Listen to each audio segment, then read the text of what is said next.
Hey, movie fans, and welcome back to another episode of the Uncharted Media Podcast. This is episode 166. We are basically just counting down the hours until the release of Matt Reeves' The Batman. And oh my god, early reviews get me even more hyped. I'm just so ready for this movie. Feels like we've been waiting forever, and it's almost here.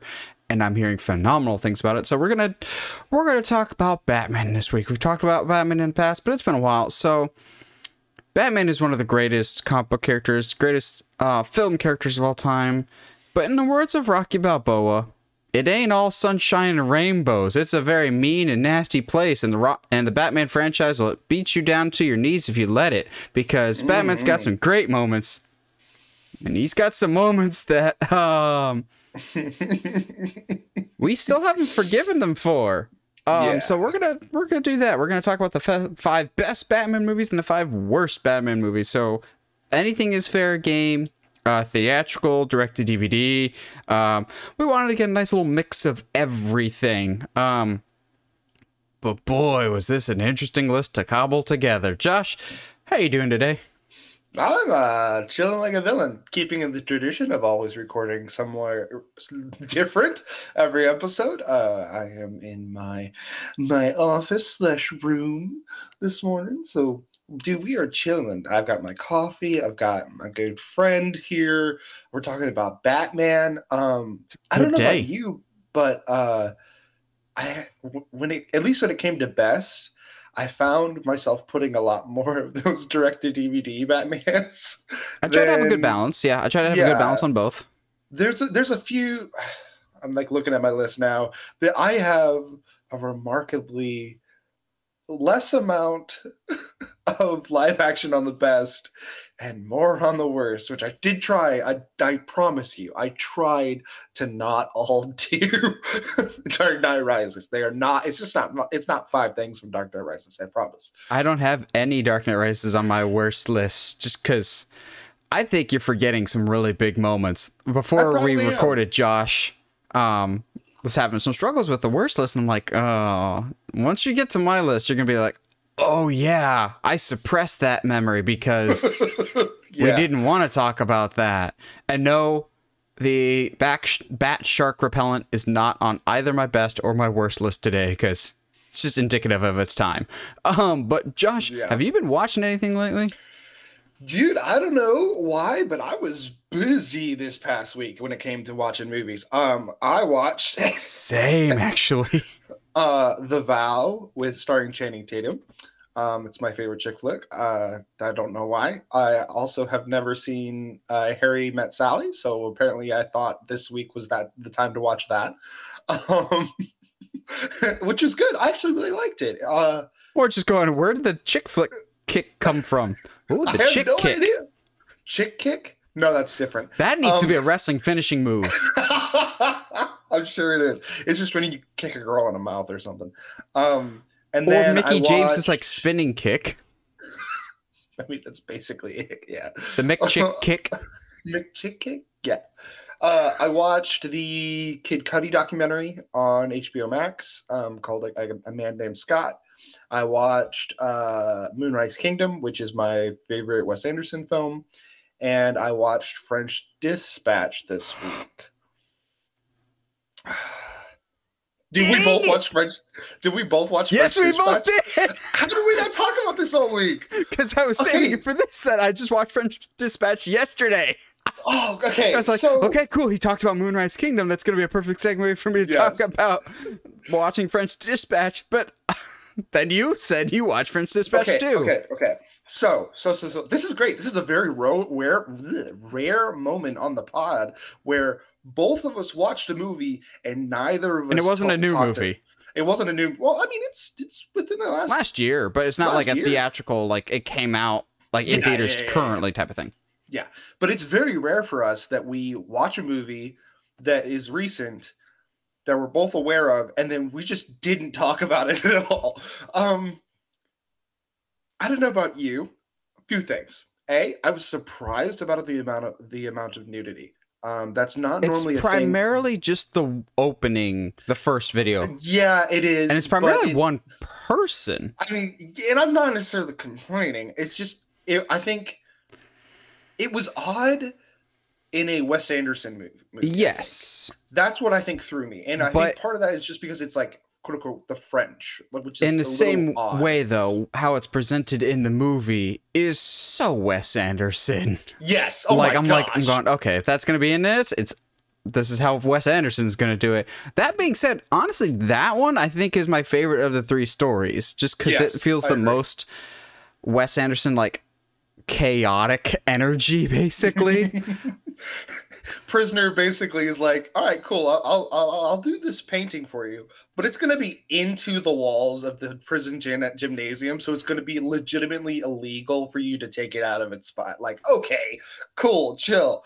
By far, I think this is one of his, how do I say this, most varying movies. Like, he pops from, I would need to watch it again to see if there's certain reasons he switches between things, but like from black and white to color, from widescreen to full screen to, yeah, like, I tried to figure out like, why the color switches. Yeah, it was just like, because there were sometimes it'd be in mid dialogue, like they would just randomly switch back and forth. And I couldn't tell if there was a specific reason for that, or I would have to go back and rewatch it, which is not exactly the worst thing.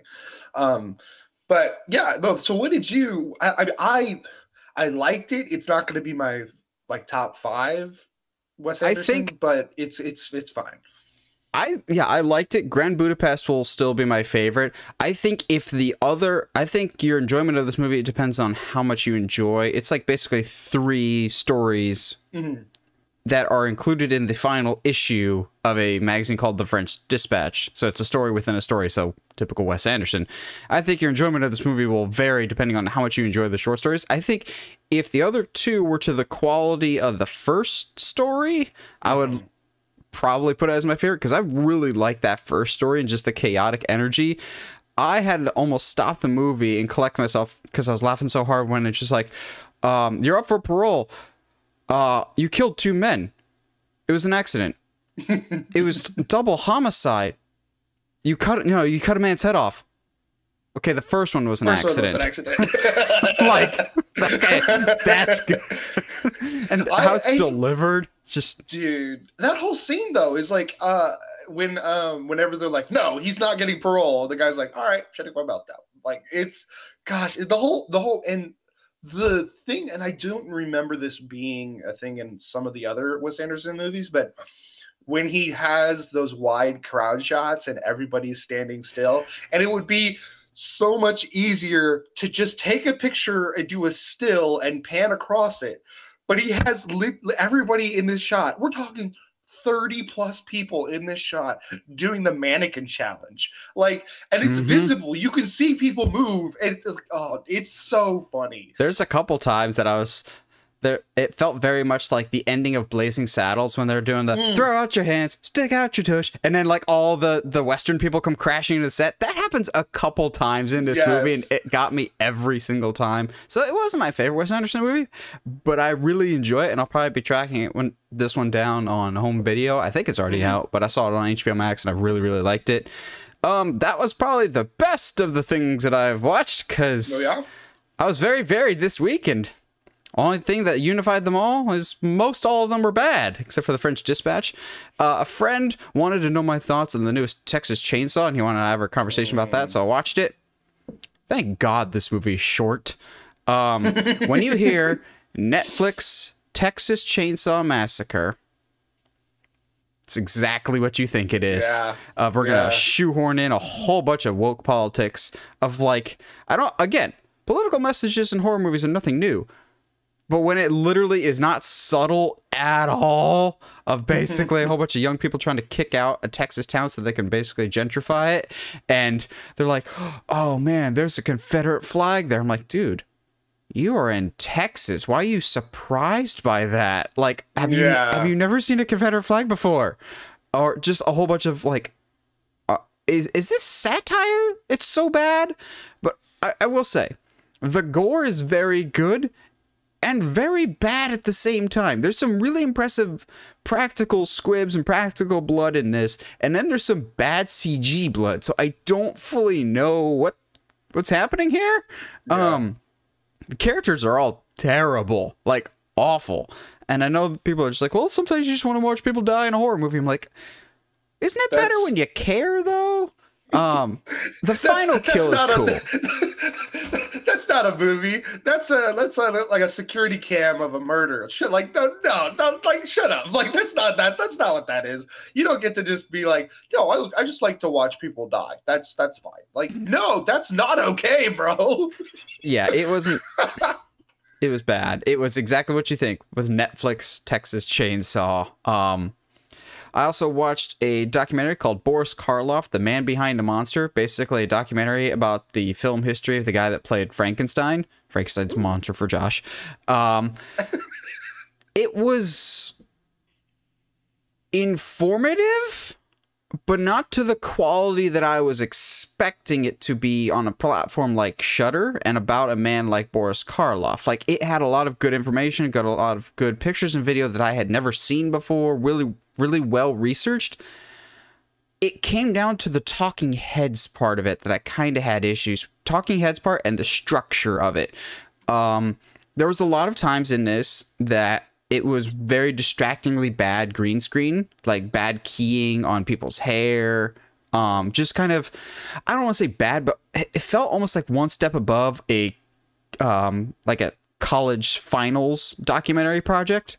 Ooh. Of like pretty simple mistakes of like your keying could be stronger, have a little bit more engaging backgrounds here. And also the structure was a bit odd. At times it felt like they were going in the linear direction of, okay, then he did this, then he did this. But then other times it kind of deviates away from that. And it was informative, and I'm glad I watched it, but it could have been structured a lot better. And lastly, the one that's going to hurt Josh the most, I watched The King's Man on Hulu. Yeah, I was worried about that. Have you seen this? No. I love the first Kingsman. The second one's but wow. This movie's boring as heck. Like, oh my gosh. Like, yeah. I kept wondering, okay, when are we going to pick up? When are we going to pick up? And by the time it starts to pick up, we're in the finale. And also, I'm not going to give spoilers because I know Josh will watch it at some point because he's really connected to this franchise. Yeah. They do, I'll give him credit, they do a very ballsy move about 65% of the way through the movie. Then I'm going, oh, the trailers really hid this.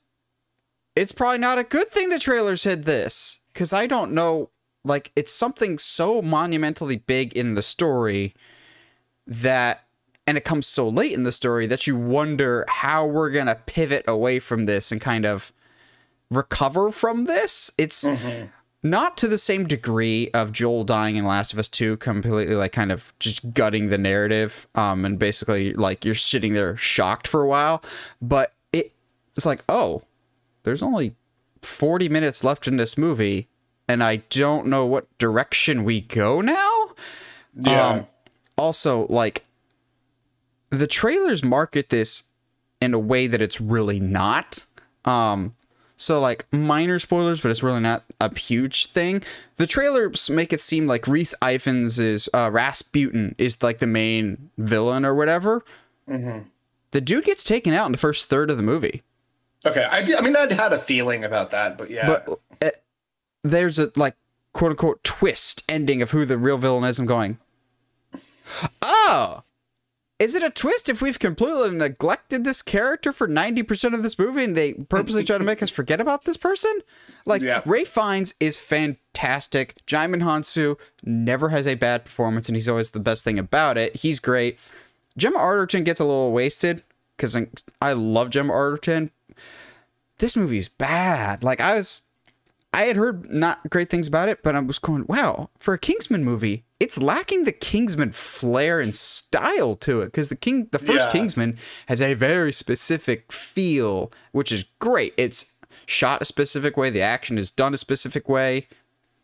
Not the case for the Kingsman, and it was kind of disappointing in a lot of ways. I mean, I can't blame that. It's the second one is not as good as the first, but like it definitely. I mean, it has its moments. I mean, like the West Virginia moment towards the end, like so good. Like in some ways, hits harder than emotionally than all of the first movie, but like it's not as good. But I was definitely worried with us going back in time that this one was gonna not be as flashy. And to my knowledge, I don't think I'd have to look into it. I don't think the same director came back for it. No, it is. I think it is Matthew Vaughn, which feels weird because it does feel like someone else directed this. That's so weird. Well, also, I wouldn't be surprised if they changed the camera operators though, because that was a big thing on the first two. Is they had two that I know of, very specific guys that are like responsible for that specific kind of flair. Yeah. Well, also the first two Kingsmen are definitely R-rated fares. This feels like minus one or two things probably could have fit into PG-13 camp of like if there's a middle ground between PG-13 and R, that's what this would be. Like it definitely doesn't go as hard as an assassin with knife feet that'll basically cut anyone open or yeah, just a lot of the Kingsmen, what you know and love. It's kind of like Deadpool light-esque with the Kingsman with more flair to it. And yeah, it didn't feel like a Kingsman. And also like, it doesn't really connect to the larger Kingsman world. They're like, witness the origin of the Kingsman organization. Is it though? Like, really? Yeah, that's I was a little worried about that just because it's like, they want to say, what is the origin? But they kind of like give us the origin in the first movie. They're like, hey, like this is what happened. And that's all I personally, that's all I needed. It was like, I don't need to see anything else from that. But I mean, and we all kind of like had a feeling that this one was not going to be great, but yeah, I still want you to see it just to see your thoughts on the very ballsy decision that they make. You'll know it when you see it going, because I actually like was just sitting there stunned going, did you guys actually just do that? Like that, I don't think that was the smartest thing to do. Fair enough. Ooh, excuse me. Let's get into some news. On that note, let's get into some news, shall we? So, Tom Rothman, the executive over at Sony, has never been shy about seemingly putting the cart before the horse, and I'm kind of on the fence of whether he did in this specific circumstance, and that is that he was basically touting the quote-unquote success of the newest Uncharted movie, saying it's Sony's newest hit franchise. Now, okay. Okay. Nate like takes a collective breath. Because I am conflicted about this because, like I said, I've talked about it on the podcast before, talked about it in the review. This movie's fine. It's not as good as it could have been. It's not as bad as other video game movies. But I don't think when he made the comments was necessarily the smartest idea. But at the same time, he might have been right, because he said this, I think, like Wednesday or Thursday, before Uncharted's second weekend had even come out. He's like, we had a great first weekend, and anybody that's in the box office business will tell you, never base it off of just the opening weekend. Look at Batman vs. Superman. That had a fantastic opening weekend. It dropped 67% to the second weekend. But Tom Rothman might have known something that we didn't about the upcoming second weekend box office, because Uncharted fell by only 45%. Anything other than 50%, you celebrate, basically, because basically the expectation is your movie will lose half its audience each week and then keep dipping and dipping and dipping. Uncharted had about a $23 million second weekend. I still think it's a little early for him to say Uncharted is Sony's next hit franchise, considering you've got one of them. But so far, at least box office wise, it seems to be maybe the case there. It's about to run into probably the year's biggest buzzsaw coming to cut it right in half with The Batman, because that's going to have very similar demographics. Josh, do you think it's out of line for Tom Rothman to call Uncharted the next film franchise for Sony, or do you think he's kind of on to something? Yeah, see, like, it's hard to call it the next big film franchise when it only has one movie. I think to me, he's speaking from seeing potential. Like, there's a lot of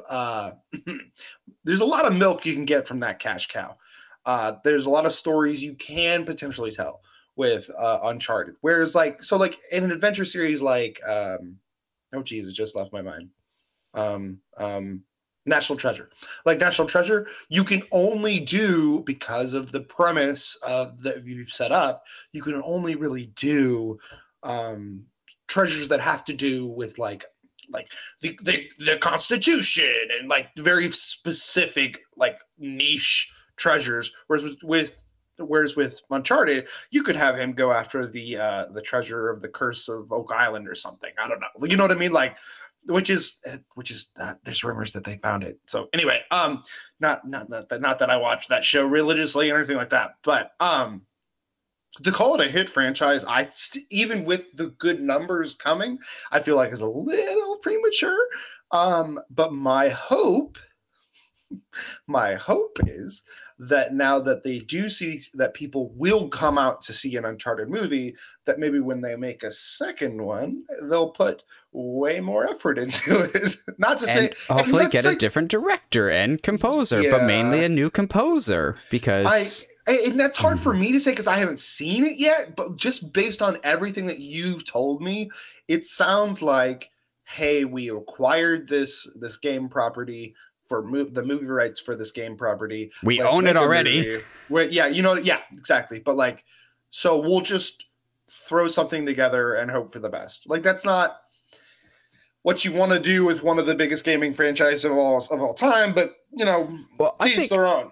I think Tom Rothman is doing the anti-Bob Chapek, and he's actually, showing support for one of his own movies.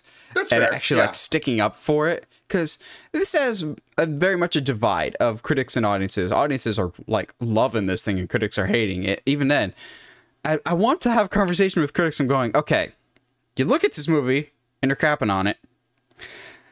Look at the other video game movies that have come out. This is nowhere near that level. But I think also Tom Rothman has a vested interest in this, of hoping that Uncharted does well. One, because Sony desperately needs franchises right now besides Spider-Man. They stumbled upon one with Jumanji, and I'm still waiting on Jumanji 3, please. Crossover Jumanji and Uncharted, please. Oh my God. And then you could have Tom Holland meet the actual video game Nathan Drake. Would be... Oh, don't. Like, this is like multiverse syndrome, bro.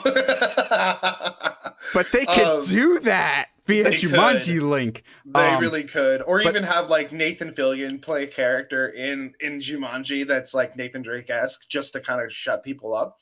Well, because Josh doesn't care about it, Nathan Fillion, not Nathan Fillion, Nolan North is in Uncharted. I did hear that.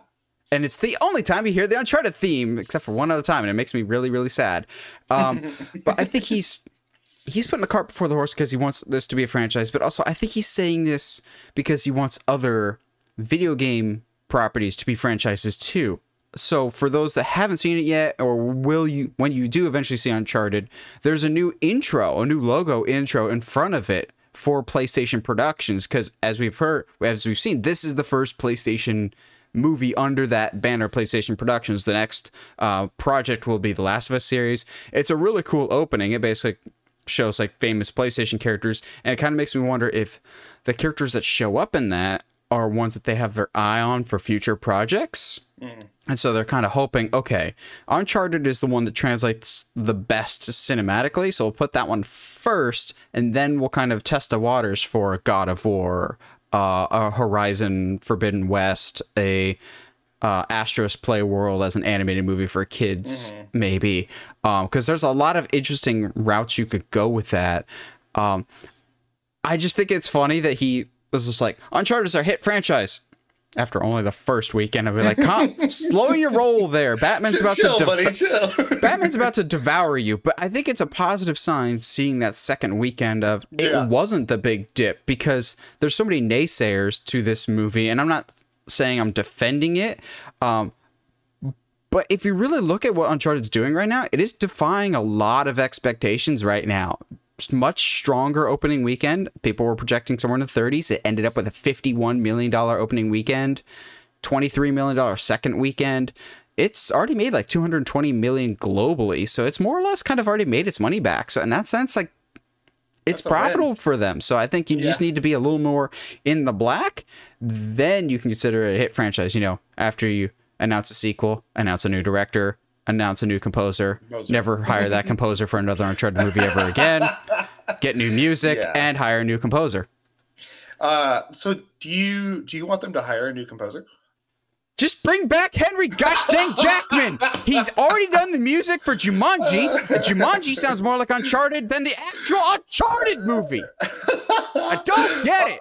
Oh man, which is so cool that, and eventually we'll have this discussion, but it's so cool that we can watch a video game movie these days and go, yeah, that wasn't bad. Could be better, but it wasn't bad. Yeah, like Sonic. Never thought Sonic would be leading that charge, but here we are. Gotta go fast. So, now for the time of indifference, because... So, the Fantastic Beasts... The Secrets of Dumbledore has released its, I think it's final trailer, because the movie comes out in April. I think this is its final trailer. Boy, I still struggle to care about this thing. However, I kind of care about this trailer because I feel like I would need to throw up some red flags for this trailer. Not for anything in the contents of the trailer, but for the way it was delivered, because I think it was like Wednesday or Thursday, Jude Law and all the Warner Brothers Fantastic Beasts social medias took to social media and was like, this Thursday, expect a new Fantastic Beasts, The Secrets of Dumbledore trailer.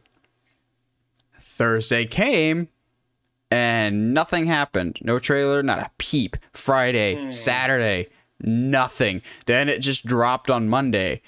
Sure, it's a decent trailer, but I'm more going, so what happened there?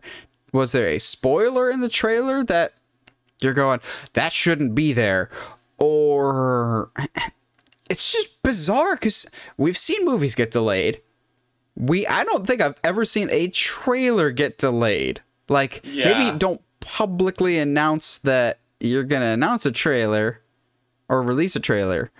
That being said, this trailer is still further highlights my issues of I genuinely don't know where this franchise is going. And you can be like, well, it's going to be Dumbledore versus Grindelwald. Is it though? Because where does Ezra Miller's character fit in? Where does Newt Scamander fit in? You know, the guy who started this franchise, the reason it's called Fantastic Beasts. I don't, at least with Harry Potter, you knew the end of it has to be Harry versus Dumbledore. And the story, you know, revolves around Harry and his friends the entire time. This, I don't know if it revolves around Dumbledore. I don't know if it revolves around Newt. Also, why have we lost half of our cast and replaced them with new people? Like, I saw Crimes of Grindelwald. I don't know half the people in this trailer. I'm going, who's that person talking to Kowalski? She's new, right? Did she just like replace the other girl? Like, what's going on here? Yeah, because it's easy to sit there and be like, "Where's half our cast?" And be like, "Well, Johnny Depp's not there because of reasons," and those are that's fair. Whatever, fine, whatever. I wouldn't say fair, but yeah. Anyway, with that being said, there's a lot of faces that we have no idea who they are. Any storylines coming out of Crimes of Grindelwald don't really get hinted at like at all. This has been a complaint of mine, and this has been jokingly said by the fandom since the beginning of since these films started coming out. And this has been something that I was aware of, but then since I've dived more into the books, has become more of an issue for me, is why is everybody dressing normally? And like, why did just that running meme? It was like, when did Albus Dumbledore be like, all right, time to give up all these nice suits and wear these long flowing robes? If Elton John was a wizard. Like, yeah, but like at the same time, the book even goes into further depth of it, of like, I can't believe I'm thinking I'm that person now. I didn't want to be this person. Something dark side. But like, the book goes to the point of like, wizards don't know how to dress as muggles at all. So like, what do we have, a mass like brain wipe, a mass obliviation event where just all wizards become stupid? Like, I feel like we've done that for 2 movies in a row now. Yeah, like they end with a giant rainstorm of obliviate. Which looks like in this trailer we're just gonna get a bunch of really big stuff. And okay, the indifference that you feel from this trailer, I also get. The thing that bothers me the most is this is the most attractive, like beautiful, very interesting looking, boring movie that could possibly exist in the Harry Potter franchise. I don't understand how you can make magic look so boring. And maybe that's because, like you said, because I can't believe I'm going on a Harry Potter rant. Who am I? What is happening? Like, it's so interesting to me that you're taking this concept and this story. To me, I liked Fantastic Beasts and Where to Find Them. I like the character of Newt Scamander. I don't like where we are going with it. I think if you went like dived into the whole thing about like the Ministry of Magic and like how they're kind of terrible to anything that isn't a pureblood wizard, and actually dived into that and actually dealt with that in a very meaningful way, looking at you, J.K. Rowling, how you just kind of roll over house elves in the books. But like actually dealt with that instead of being like, okay, cool, this is a Harry Potter book. Obviously, we have to have a big dark lord. That's the only way this story works, right? Yeah, that's the only way this story works. Gotta have a dark lord. Gotta have somebody who's trying to kill muggles again. And at the very least, maybe if you're going to bring in Dumbledore, I know he's a big character, but like, it just is so weird that you start this, like you said, you start the series with Newt, and now we're 2 movies in, and Dumbledore's the main character. But like, that's also so the problem weird. Is with the last one, you've introduced, spoiler alert, if you haven't seen Crimes of Grindelwald, which came out in 2019, now you've introduced Dumbledore's secret brother, and from the way that the trailer plays out, I genuinely don't know if Grindelwald is the final fight or if his own brother is, to which I'm just going, that feels cheap. Like, I'm sure Grindelwald will end up being the final villain, but it's like, this is going to be a weird analogy, but Josh will know exactly what I mean by it. It's like when you've got your WrestleMania main event, everyone knows what it's going to be. For some reason, you make the road as complicated as humanly possible to get to that destination. Instead of telling the clear storytelling that you need, you just throw in every monkey wrench you possibly can just to make it convoluted. I think that's the exact same thing here. The final fight will be Dumbledore versus Grindelwald, but they're adding so many other elements to it that don't need to be there to overcomplicate it. Like, God, just... Maybe it's because I don't really care for the character of Newt, but what these movies should have been from the get-go is a young Dumbledore. Just make Dumbledore the main character from the get-go, make it kind of like an Anakin and Obi-Wan situation of 2 men closer than brothers falling out, and then eventually needing to fight each other because of their different ideologies. That streamlines your story so much more. Also, maybe it's just me. I didn't mind Johnny Depp's Grindelwald. I don't necessarily agree with his removal, but at the same time, like, it's a tough situation all around. But Amber Heard still gets to be an Aquaman. Yeah, but different studios care. Just looking at how the trailer portrays it, I feel like Mads Mikkelsen's Grindelwald is different than Johnny Depp's Grindelwald, and also I don't get the sense of the history, the quote-unquote history. We know what history I'm referring to when it comes to... I don't see that history between Dumbledore and Mads Mikkelsen's Grindelwald. I could kind of get it with Johnny Depp. Also, I'm saying it now. They're not going to include that history. I don't think they will. They barely acknowledged it in the last one. It's always kind of been a point of contention with fans. I never really liked that reveal for Dumbledore, because to me, it completely changes his dynamic with Harry, and I don't enjoy the ramifications of that. But also, like, I wish I could care about this movie, but I really can't. Mads Mikkelsen is a phenomenal actor, but he just kind of seems like generic bad guy number 3, which is never what you want, because Mads Mikkelsen is a great actor. Put him in a place that he can succeed. Also, if we're just throwing out random ideas here. Yeah. The poster, I initially had to stop, and then I looked close at the poster. I'm just like, yeah, I can't fully get behind it. But if you look at it, it almost looks like good guys on the left and bad guys on the right. Well, except for, Kowalski and Newt's brothers on the right. But what if Newt needs to fight somebody and his brother turns heel? I'm down with that. We've already got Queenie that turned bad in the last movie for no real reason whatsoever. I want to be married to a muggle. Let me literally align with a wizard Nazi. That makes sense. Let me align myself with the one guy who doesn't like muggles. Who won't let me marry muggles. Like, it's so dumb. I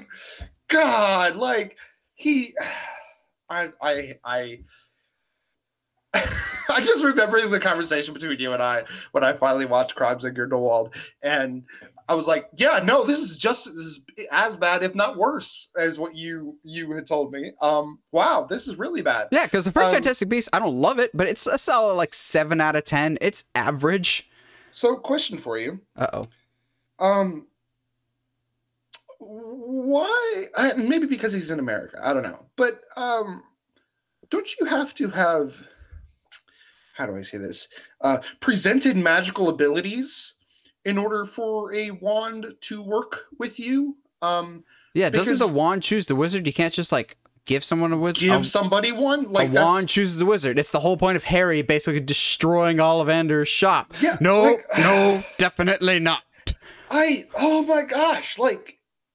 And if you're gonna sit here and be like magic works different in America than the UK, how do you quantify that? That doesn't make sense. Like, I've been diving into like a lot of like fantasy and sci-fi writing, and how it's important to have rules with your magic, because as fun as magic is, and as fun as it is to have no rules with magic, narratively there's no like grit in there at all. So like if you literally just lose because you're like, no, see, the wand doesn't belong to him because he wasn't disarmed by like, come on, man. But like, even within Harry Potter, it's either the wand chooses you, yes, or you beat somebody for it. That makes sense. It's like street racing, basically. So like, give me your pink slip wand. Shocker. This movie, again, doesn't follow the canon that J.K. Rowling herself established. What she just needs to do is, and she never will because of her own ego, she just needs to tell Warner Brothers, okay, here's the bullet points. This is the overarching story I would like to do. And then, I don't know, like you did with the original movies, have a professional screenwriter write the scripts instead. She didn't write the scripts for the original 8 Harry Potter movies. Books are written differently than scripts. Just hand it off to somebody else. Like, it's just, she can't write a movie. There's so many other things that you're like, oh, look at these characters, look at these characters. I'm like, you still haven't given me reason to care about the old characters. Mm-hmm. And I think the problem becomes more, it's so complicated because, like, one of the biggest complaints that people have had with the movies was there's a lot of stuff you miss in the books that aren't in the movies. And I'm in Goblet of Fire right now, and I can tell you, not really. I mean, there's some interesting, like, little tidbits that kind of flesh the world out a little bit more, but like, but at the same time, it becomes annoyingly obvious that why J.K. Rowling had issues selling this series book-wise at first, because it's just as chaotic and not as well structured. And you see that in the Fantastic Beasts series, in that, all right, we'll just do this movie by movie and change as we go along. Like, no, like, you can't do that with film. You literally can't do that. It's so frustrating. And I think I said this to you. It's so frustrating to me that wizarding and magic has to stay in this small section of time, and we can't ever bring it to the current day. And it's just whatever. I'm annoyed with it, and I am indifferent to this trailer, and I will probably still see the movie, but oh no, I will not. I know for a fact I'm not. I'm gonna wait until it comes out on a streaming service. Same. I'm not gonna go to a theater for this. I don't need to. Now I will go to see this in theaters. You know, now that it's actually officially happening. Indiana Jones 5. The basically like the 4-leaf clover of movies of like, does it exist? Will we ever actually get it? Yeah. Indiana Jones 5.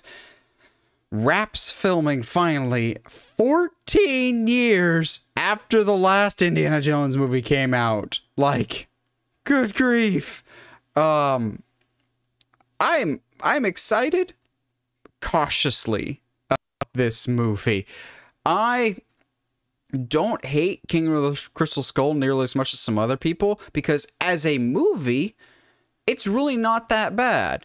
As an Indiana Jones movie is where you run into issues. And honestly, I think if you just chop off the final third of Indiana Jones of they're aliens and their real treasure was knowledge, I'm like, okay, just get out of here, you sappy old man. Shut up. Yeah. Like, if you chop that off, it's really not that bad. I will always be excited for an adventure movie, especially when it's Indiana Jones. I love half of the movies. The first and the third one, Temple of Doom exists. Thank you for creating PG-13.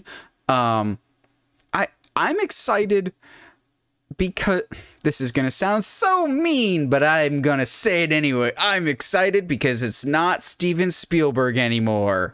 Yes, I know Steven Spielberg did West Side Story, and I'm going to see it probably this week. I've heard phenomenal things about it. But at the same time, he did do King of the Crystal Skull. Maybe he's too close to this one. And also, you know, King of the Crystal Skull, he had a certain bearded friend named Lucas in his ear that kind of pitched him the story with the aliens. So sometimes you need to just ignore your friends. But we're getting James Mangold this time around. Newer, fresher blood. And honestly, James Mangold doesn't produce crap, really. Like, Logan is still one of the best comic book movies of all time. Ford v Ferrari was fantastic. Walk the Line is fantastic. I'm really excited to see what he brings to the table with Indiana Jones. You got John Williams coming back. Well, I was about to say, how can you not be excited? But I understand there's some hesitation with Harrison Ford being so old in this, that he's older in this than Sean Connery ever was in Last Crusade, and he was supposed to be Indy's dad. Now, there have been some rumors of heavy flashback scenes. If they either use flashback scenes or the de-aging stuff that they used in Mando and MCU. Would you be more on board with that, Josh? Or do you think that would kind of take you out a little bit too much? At the end of the day, I think it comes down to execution, because we can sit here and say that like the de-aging stuff in Mando is, like, I mean, okay, it's so hard I because don't know if Mando's de-aging or if it's a full composite. Yeah. So the issue with being like, oh, it's really well done, but the issue is it is well done. Like they're pushing the technology pretty far. The de-aging technology can only go so far until you get into that realm of uncanny valley, and so I understand how tricky that is. With that being said, and knowing how old Harrison Ford is. Harrison Ford. I want to say he can't do the stunts, but then you have people like William Dafoe, who's like doing like full Batista bombs like at like 60 something years old. So but Harrison Ford is like 75, and also his kryptonite is landing planes. So like but he came out uninjured. Harrison Ford is a tough guy, but also I would kind of mark him as injury prone. He's crashed two planes. He's had a Millennium Falcon door break his foot. I don't know how much stunt work he can do. Yeah. Like, we've got a good cast for this, and I wouldn't be surprised if this is like the Passing of the Torch movie that they kind of hoped Kingdom of the Crystal Skull would have been. And Shia LaBeouf really is not that bad in Kingdom of the Crystal Skull. He could have carried the franchise had he had some better writing. And also was in a better mental state at the time, because I think Kingdom of the Crystal Skull is when he got that DUI and was in rehab for a little bit. Well, yeah, we can get into all of that, like where like Shia has like commented on how like Crystal Skull was like one of the worst. Skull and the later Transformers movies he started realizing that he just like does not like doing huge budget franchise movies, and that's totally like I'm good on him for realizing that. You and I, the podcast knows that you and I are huge Shia LaBeouf stans. He's our actual cannibal for life. Like, I love that man. With that being said, I agree. I can totally see this being the actual passing of the torch. I don't know who. Probably Phoebe Waller-Bridge's character. Probably. I mean, we need another female Tomb Raider since the sequel's stuck in limbo somewhere. Yeah. Well, I can't say it's not good. That's bad. That's mean. It is. It's dull. It's just, yeah. It's dull. I don't know how to describe that. Yeah. It's dull. I'm interested to see where we go this time around. I'm kind of hoping for some fresh stuff. I will say I don't have a like emotional or nostalgic connection really to Indy, so I actually kind of enjoyed Crystal Skull. There was a lot of elements in that adventure that I had not seen or had even the concept like thrown at me really. I think I saw Ark at Raiders of the Lost Ark, and that was like my only experience with Indy until Crystal Skull. So like seeing people dragged away by giant ants was like super cool to me. And like just like you can't tell me there's not classic lines in Kingdom of the Crystal Skull. Like you brought a knife to a gunfight, like peak, so good. That's not from Kingdom of the Crystal Skull, yes, though. it is. Like, they say it, but that's not where that line comes from. I don't care. Look, as someone who's not well versed in Indy, that's where it comes from. You don't really know your indie movies? No, I don't know my indie movies at all. We all know this. This is a fact. Like, why are we surprised at this? Josh likes indie movies, but not indie movies. Exactly. Which, speaking of indie movies, with this picture that was shared by Frank Marshall, the producer, and he's been the producer basically for all of them, got some people talking. Is Indie the name of this movie? To which I go, y'all reading way too much into this. Because a pretty big trope with Indiana Jones is always having those not Pulp Fiction, but yeah, kind of pulpy adventure titles as well. Mm-hmm. You've got Raiders of the Lost Ark, Temple of Doom, Indiana Jones and the Last Crusade. This has to have some big elaborate name with it. That's just kind of par for the course. And going indie just sounds too hipster. Like, people, yes, people would know it, but I don't like this current trend that we've got of either one-word titles or just reusing the title. Like, as much as I like Halloween 2018, the fact that I have to say Halloween 2018 or Scream 2022 or whatever else, of like, stop Logan, as much as I like Logan, stop just shortening it to simplify. Of like, have cool names, have cool titles. It's not a sin. I mean, it'd be kind of cool to just call it Jones. Nah, you know what? No, I said it. It's just short round. Dr. Jones, Dr. Jones. Dr. Jones. Yeah, I'm down. Like, I think at the end of the day, I'm just excited to have another adventure movie to go to. It's still a thing that I don't think we get a lot of these days. It's in a world oversaturated by movies that take themselves too seriously and Marvel films. I think it'll be a fun like break from that to have an adventure film that's genuinely an adventure movie. So lastly, we should take this news story with a grain of salt, as it's not like being confirmed by any of the major trades yet. I think one of them picked it up, but is that we're getting a long overdue, by some, Beetlejuice sequel with Brad Pitt's production company producing it, to which my immediate thought was, I don't think I realized Brad Pitt had a production company. But hey, if you've been acting more than 5 years, you have a production company nowadays.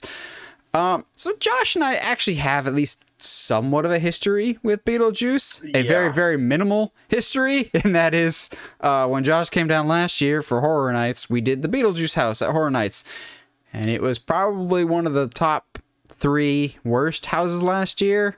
It looked pretty, but that was the general consensus by a lot of people, was it was okay.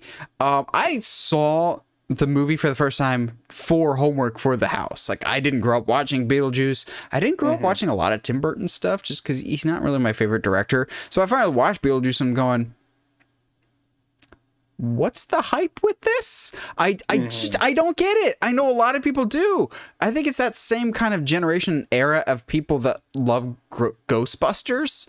That's another one that I'm just like, cool. If you love it, that's awesome. I just don't get it. I don't get the appeal. This is one, though, that, like, it feels like the rumor pops up for this every couple months of Tim Burton's coming back to do Beetlejuice 2 with Michael Keaton and Winona Ryder returning. And then every single time, I know you've seen them, Josh, you get those 2 uber fake looking posters that just say Beetlejuice 2. People are like, Beetlejuice 2 is happening. See, there's a poster. I'm going, you know how easy it is to create a poster, guys? Come on. Just because there's a quote-unquote poster. I made a fan-made poster for a Nightwing movie in 2019. Yeah, y'all remember that 2019 Nightwing movie? Come on now. Just because you see something on Facebook doesn't mean it's true. Stares very hard down the camera for that point. Oops. We got a little meta there, buddy. No, except we're not going to lose a whole bunch of money saying meta. Oh, wow. Oh, what? Oh, yeah. Well, yeah, because I guess Facebook owns words now. But I'm okay. I want to say this. I know a lot of people my age from our generation that love Tim Burton movies and love ipso facto Beetlejuice. Wow, that was cool. Good use of ipso facto. Wow. All right. Okay. I may be in just a hoodie, but push those glasses further up your nose, why don't you? Yeah, I mean, my little Harry Potter glasses that I've got on today, apparently. No, those have actual lenses to them. And they don't break. Anyway, well, they can't break. Anyway, not the point. I know there is a large fan base of people our age, good old millennials, that do have like a certain love for this film, and I do think there's a lot of nostalgic factor to it. And at the very least, like, the movie's not for me. It's fine, but I can totally see someone getting like, this movie's a vibe. Absolutely. one. I can never pronounce her name right, and I feel really bad. Winona Ryder? Yes, I can say her last name. I can say ipso facto correctly, but I can't pronounce somebody's name. But her character is such a mood this entire movie.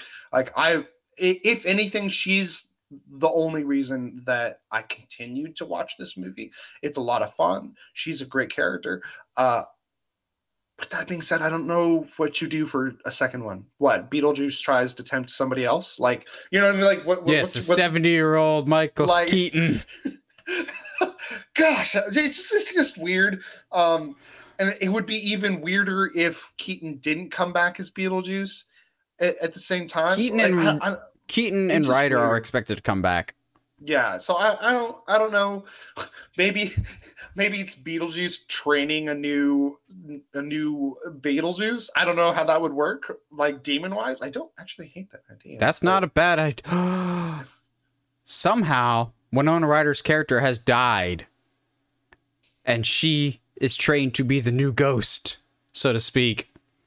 That would be so wild to see her. Like, just her as an actor, like, act like a Beetlejuice. Oh, that would be so wild. And she just haunts the Stranger Things kids. She makes lights blink on and off all the time. I'm wondering how much, though, of this movie finally, if it's actually happening, how much of this is due in no small part to the Keaton science that we've experienced of Spider-Man Homecoming being a huge deal. He's coming back as Batman. Like, Keaton is in the mainstream again and revisiting old roles with Batman. So maybe they're just like, well, Keaton, we got this big old dump truck back in your backyard full of unmarked dollar bills. You want to do a Beetlejuice sequel? And be like, yeah, sure, why not? That sounds cool. Oh man, it is crazy. He's like he's coming back as Batman. He played a Birdman twice. Get it? Because he was a Birdman and then he was Vulture. On a roll today, guys. On a roll. So ipso facto, that was. So ipso facto. Put my glasses a little bit higher. And then take a big sip of coffee from my Shrek mug. But I'm down. I'm always down to see more Keaton. He's a great actor, and why not? I mean, and Tim Burton knows about Shrek, because I'm gonna hurt my back on this one. Tim Burton did Batman Returns, and Christopher Walken plays Max Shrek, the mayor of whoever of Gotham. Boo! Boo this man! All right. For that, Josh, you get to do the sponsor. Oh, wow. Okay. Cool. So, do you need a hoodie? Do you need a t-shirt? Maybe even a coffee mug for your morning go juice. And if you love the pod, have I got the thing for you. Go to tpublic.com, where the link is in the description, and check out our merch store. We have 5 wonderful designs that you can place on literally anything you want. If you want to sport our logo on a mask or any of the other stuff, go for it, my dude. Stay safe out there. If you need a warm hoodie, even though it's totally warming up out there, do that, my guy. tpublic.com has all of your needs, and our merch store has all of our merch needs for you that you should totally go check out. Just, support the pod, my guys. Appreciate you. There you go. Good read, Josh. Good read.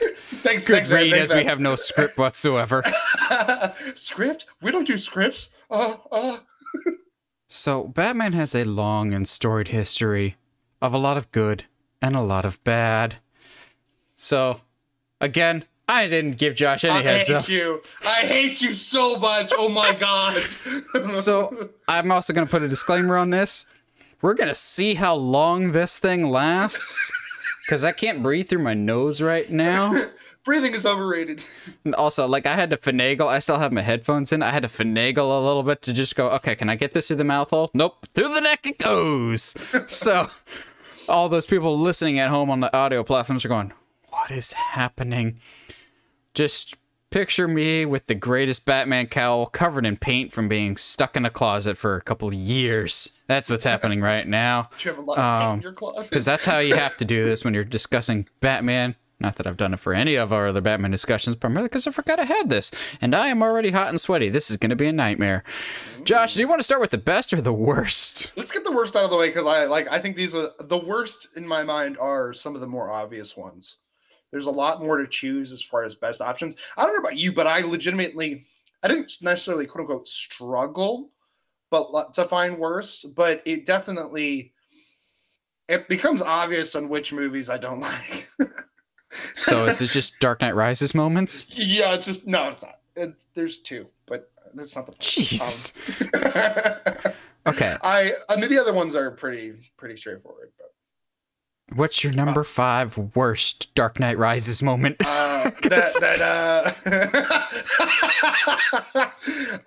moment that I hate the least in Dark Knight Rises is the Talia reveal.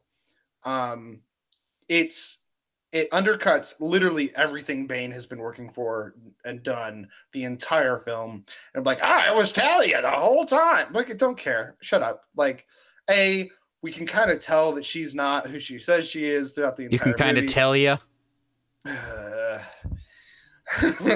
Somebody boo this man! I should have put on the 60s Batman mask. You should have. We're gonna hit people so hard that words are gonna appear in this guy. Bam, pow. Sound like Emerald up in here. Undercuts so much of what Bane does, and although he's not a traditional Bane, you do kind of start to like get into what he's doing at the end of the film, and then to just, for the sake of a twist, be like, nah, it was Talia the whole time. It annoyed me a lot, and kind of made Bane's character go out like a loser, honestly. Like, it was like, really? Like, we built this. This is the man that broke Batman's back, and he's just gonna go out like that? All right, cool, whatever. But also, like, in the movie, broke Batman's back in the most anticlimactic way possible. Yeah, like when I watched it, because I had read the comics, I was like, okay, his back is clearly broken, but like in the comic, it's a big deal. He gets like snapped in half. Oh my God, he is broken in half. In the movie, it's just like, let me gently place you on my knee before I tucker you down for a nap type of thing. The Bane, Tom Hardy's trying his best, but it's not Bane. Like, it's one of those of like Christopher Nolan's uber realism ends up hurting the movie more than helping it. My number 5 is my only 2-parter. It goes from Batman Forever. It's part 1 of it is the opening of, would you like a sandwich, sir? I'll get the drive-through. Like, okay, we get it. You missed out on your McDonald's toy sales because Batman Returns was too dark. But Batman in a drive-through, like, really? And you know that got spun into commercials where he like has to pick up his late night meal. The other one, fix my head. Josh and I love bad puns, but we don't like forced puns if they're too forced. And Batman Forever has one of the single most forced puns I have ever heard in my entire life. And it is when Robin and Batman are finally confronting Two-Face and Riddler, and they just were on the Batboats. They're climbing up the rocks. Holy rusted metal, Batman! Huh? Okay. And Robin is literally standing on a grate with holes in it. And I'm going, you just had, like, I get that Robin has the holy jokes, but good God, how many cast members had to hurt themselves making that stretch for that? Good Lord, that's bad. Nate, that is one of my favorite lines in that the entire Batman franchise, and I quote it all the time. I love that pun so much. And Kilmer's Batman clearly is already regretting hiring Dick Grayson. He's so over it. And like, if that's one of those quotes, I was like, oh God, I know I should hate this, but the dad in me is like, no, this is literally the greatest pun of all time. The sad thing is, like, I hate that pun, but as I get older, I appreciate more of the puns from Batman and Robin. None of the Batman and Robin puns are on this. Batman and Robin, well, let's just segue it now. Batman and Robin is my number 4. Yeah. Screw you, Bat credit card. I know Josh loves the Bat credit card. I hate it. No, that's my number 4. I hate the Bat credit card. Yeah. But I hate it because, one, it confused the crap out of me as a kid because it says Batman Forever on the credit card. I'm going, wait, but I thought I was watching Batman and Robin. 2, it implies Batman basically pimps out his dates with credit cards. And 3, he almost dated a gorilla because they all sneak in with gorillas. It has a credit card? How do you verify? Like, if someone steals his card, how can you verify purchases with that? Like, okay, we see $7,000 for new tires for the Batmobile? Yes. $4,000 on this website? Nope, that was clearly the sidekick. Can you verify? $4,000 it is. Okay. Like, how do you verify that credit card? There's so many questions that a Bat credit card raises. I don't get it. I think it's funny too. When I was a kid and I saw it, I was like, that's kind of funny. Ha ha ha. But like, the more I think about it as an adult, the more and more like terrible it gets. Like, you'd have to have an address. You'd have to have a actual legal name like attached. You have to have a bank account attached. Like, hold on, I'm sorry. The easy part is like, well, dude, he just owns the bank. Yeah, but that still applies. Like, if he has to go into the bank, does he have to go in full costume, wait in line behind some guy named Kevin, some old lady named Margaret just trying to collect her pennies? I'm just picturing Batman just rolls up into Batmobile, having to wait behind 4 or 5 people in broad daylight because banks aren't open at night, and just God. Maybe he like sees some like petty theft that petty criminal that he beat up. They look at each other, give each other the half nod. They're like, yeah. He's in a wheelchair because Batman crippled him for life for trying to buy an ounce of weed on the corner. Like, God, like, it just raises so many questions. He's in a wheelchair because he tried to steal the pen at the bank. Exactly. Like Batman's just out here. Like, we joke about it, but it is a significant issue with Batman's character. It's not the point. So that was our number 4. Josh, what's your number 3? Quick little rabbit trail here. How great would it be if we got a Lego Batman 2 and there's a literal scene? Dude, there's 4 Lego Batmans. What? There's 4 Lego Batman games. No, sorry, movie. I was like, dude, they keep making Lego Batman games. What are you talking about? Speaking of which, I got the DC Villains Lego is dude, it's so fun. That's the best one yet. And I think we can play online. So yes. We haven't played together in a while. Yeah, we have, which is a weird sentence to say out loud as adults. So weird. It would be fun to see Will Arnett's Batman kind of have that like bank interaction with like, hey, I'm gonna go get a credit card. Anyway, my number 3 is probably the longest scene, quote unquote scene, on this entire list, the best and worst, because it's literally the first 30 minutes of The Killing Joke. I think the whole Batgirl's love story thing, A, does not belong in The Killing Joke. It does not add. It kind of takes away some from the story. And B, is like some of the most like cringy, hard to watch Batman stuff like of all time. Just like, I would watch a poodle snag a Batarang out of the air again multiple times before, which is something that happens in I think it's Batman Forever, maybe, I don't know. Before I watch this again, it's so cringy. The age difference is obvious. It makes it more awkward too. Like, I hate it so much. Yeah, well, we can talk more about it later because I definitely still have it on my list higher. But yeah, this is the prime example of, if you thought about this for more than literally 2 seconds, you should have axed this choice. Another one that if you thought about this for more than 2 seconds, you should have access choice is my number 3. Also, since this movie's fairly recent, I think it was like 2019 or 2020, I'll put up a spoiler warning for the animated movie Batman Hush. Yeah. The ending of Batman Hush. So Batman Hush was touted as very similar to like Under the Red Hood or Year One or Dark Knight Returns, of like a direct adaptation, except they try to shoehorn it into the pre-existing DC animated universe continuity, whereas those other movies that I mentioned existed in their own pocket universes. They were already standalone movies. This tried to be shoehorned into the DCEU while also trying to give a twist ending for comic book fans. They're just like, all right, we know you're seeing this Hush movie because you read the comic and you love it. Well, we're going to surprise you because our ending is different than the comic. In the comic, the Riddler is basically the one behind it all. That's okay. Not a big deal breaker or whatever. And Batman basically beats him by saying, yeah, you know my identity. Cool. You can't tell anybody because if everyone knows, it's not a secret. And then that doesn't make you smart anymore if everyone knows a secret. I'm like, oh, that's really cool. But basically, Riddler's behind it all.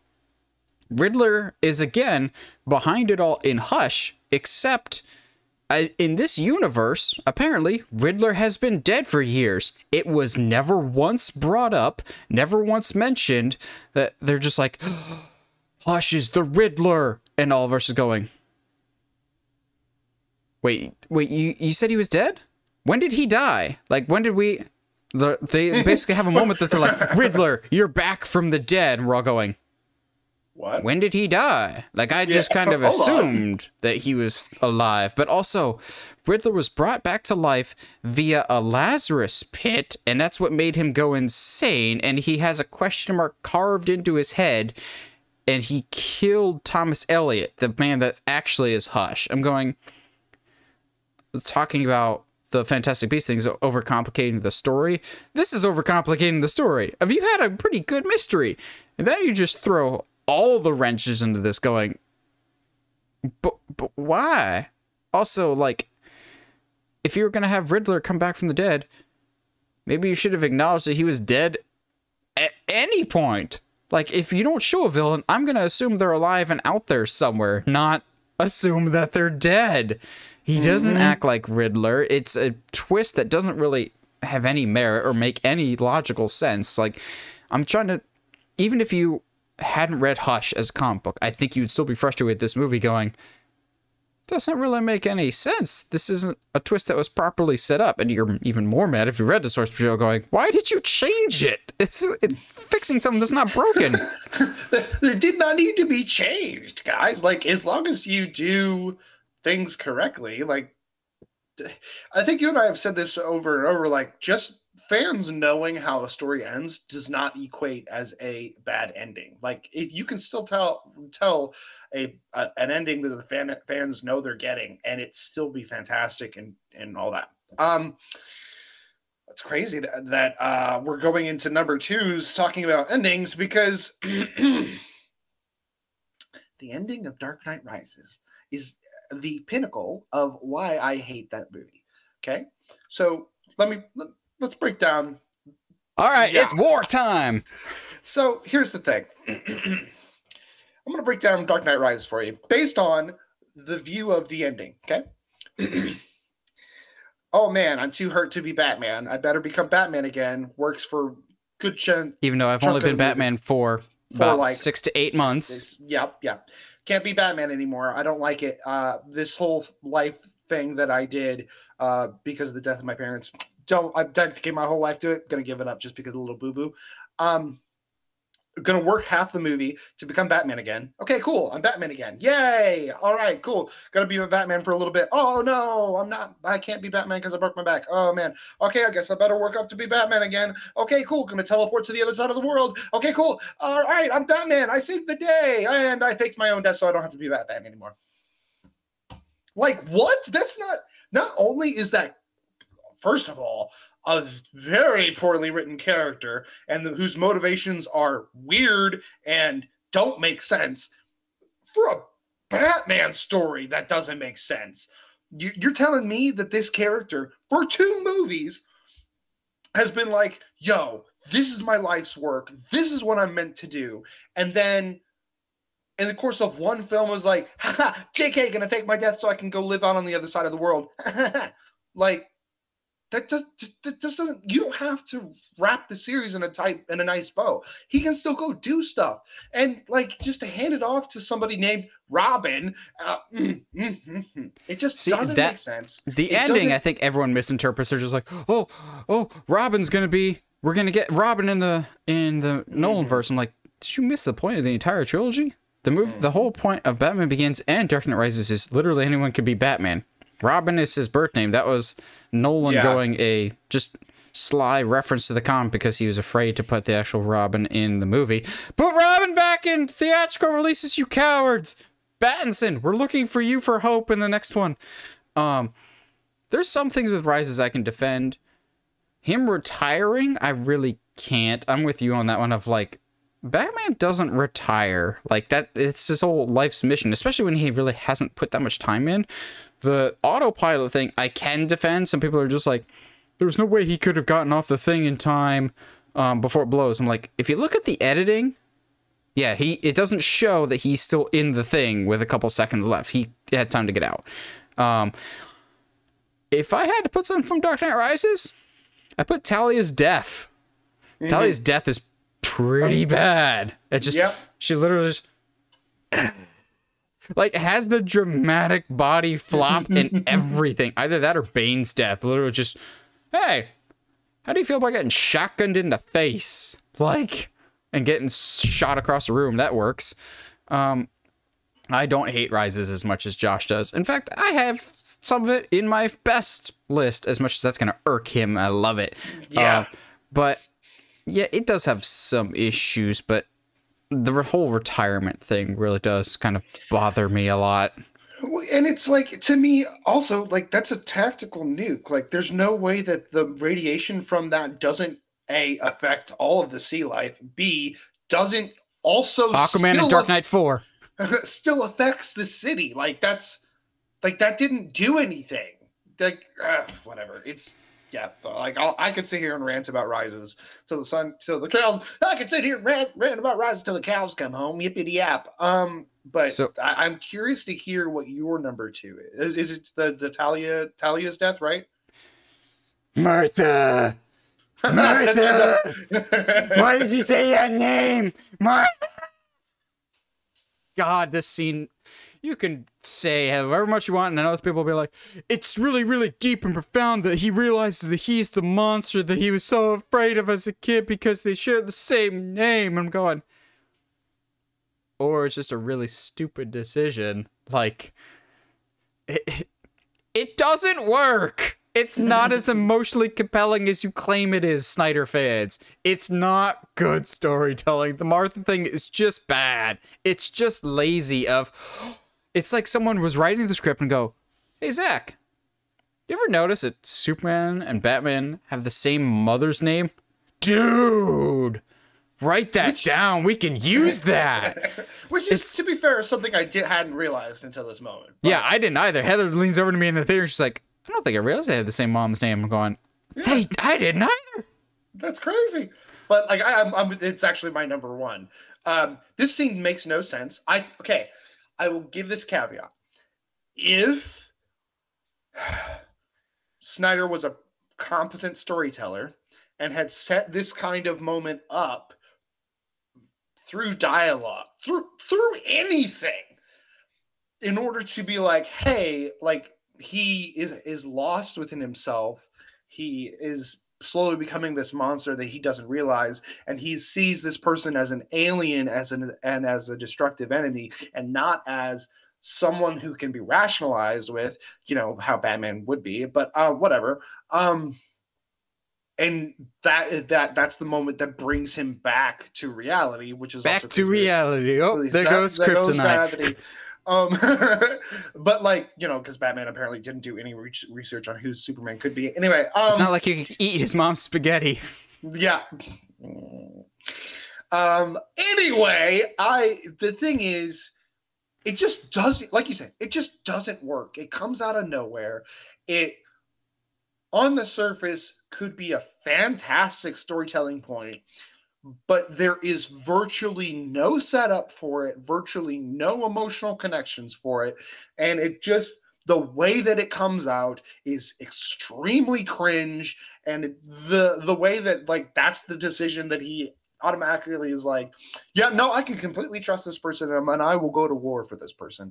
And not only that, when he's dead, when I think he's dead, I'm going to create an entire team in his name in order to battle evil that is coming, for that I know is coming to the world for somehow. I don't know. It is not clear how I know this, but I know this. So Yeah, if it was set up throughout the movie that he was starting to have internal conflicts about how he treats criminals, or if his methods are going too far, there's like one or two lines from Alfred, but it's not a main theme to it. Batman seems to revel in how much he's destroying people, like he doesn't feel guilty for it.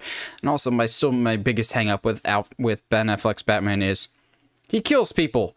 And Snyder would be like, well, yeah, if he's doing it for this long, your heroes will eventually kill people eventually. I'm going, but Batman doesn't. No. But Batman doesn't. And if Batman is killing these mindless thugs, like no-name people, then why is the Joker still alive? Why are all these other criminals still alive? Like, oh, sure, you leave the big criminals alive, you're just killing off all the henchmen. That makes sense. Like, if you really have no issues with killing or guns, then you're just the Punisher, and the Punisher and Batman are very different. My number one, Josh already said it, the moment that should never have existed to begin with, the opening third of the Killing Joke animated movie.